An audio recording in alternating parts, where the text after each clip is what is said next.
ज्यादातर बच्चों को पता ही नहीं होता कि हम उसको पढ़ना कहां से है। ठीक है, तो चलो अब इस सवाल का जवाब मैं आपको बहुत अच्छे तरीके से देता हूं, तो बहुत ध्यान से समझना, प्लान बनाते हैं और उसको अच्छे से नोट डाउन करना आपको। ठीक है, सो केमिस्ट्री को पढ़ना कहां से है, इस सवाल से पहले यह सवाल आता है और अपने आप को ये आपको मॉड्यूल करना है कि केमिस्ट्री में पार्ट कितने हैं। क्योंकि अब डिवाइड करके देखो, ह्यूमन माइंड, आप जब भी डिवाइड करके चीजों को याद करते हो ना, ह्यूमन माइंड आपको ज्यादा अच्छे तरीके से रिस्पॉन्ड करता है। तो पहले आप क्या करो, केमिस्ट्री को 3 पार्ट में हमें ऑलरेडी डिवाइडेड है, हमको सबको पता है। तो आप उसमें सबसे पहले inorganic chemistry, then organic chemistry, then physical chemistry. जैसे मैं बोलता हूं कि जो आपका नीट का पेपर आपके सामने आएगा, आपको बायो पहले सोल्व करनी है, फिर केमिस्ट्री सोल्व करनी है, फिर लास्ट में फिजिक्स सोल्व करनी है। इसी तरह से मैं आपको बता देता हूं कि केमिस्ट्री में भी आपको सबसे पहले 3 पोर्शन में से सबसे पहले किसको सोल्व करना है, इनऑर्गेनिक केमिस्ट्री को।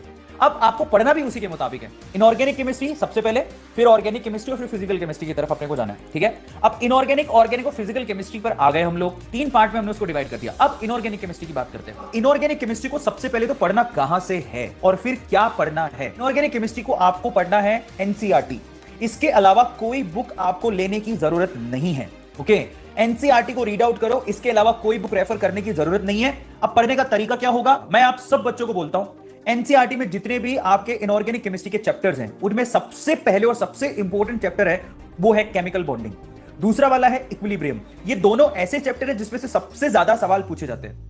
फिर उसके बाद नंबर आता है आपका S block, P block 11th, P block 12th, और पी ब्लॉक 12th तो अनइमेजिनेबली सबसे ज्यादा क्वेश्चन कवर करने वाला टॉपिक है। सो आपको जब रीड आउट करना है तो आपको ध्यान रखना है कि मुझे क्या पढ़ना है और क्या नहीं पढ़ना। सो आपको अननेसेसरी वो टॉपिक नहीं पढ़ने हैं जिसमें से पिछले 10 सालों से सवाल ही नहीं पूछे गए हैं। तो इसलिए आपको क्या करना है, जब आप एनसीईआरटी रेफर कर रहे हो तो मैं सिर्फ 2 बुक्स के लिए बोलता हूं, एक एनसीईआरटी रखो, दूसरा क्वेश्चन किस तरह के आते हैं उसके लिए आप पिछले 10 साल या 15 साल के पेपर ले लो। मैं आप सबको कहूंगा कि क्योंकि अभी नीट, एम्स और जिपर मर्ज हो गया है, तो मैं आपसे कहूंगा कि पिछले 10 साल या 15 साल का एम्स का बुकलेट लेके आओ, उनके क्वेश्चन की प्रैक्टिस करो, क्योंकि वो आपको सबसे ज्यादा काम देगा।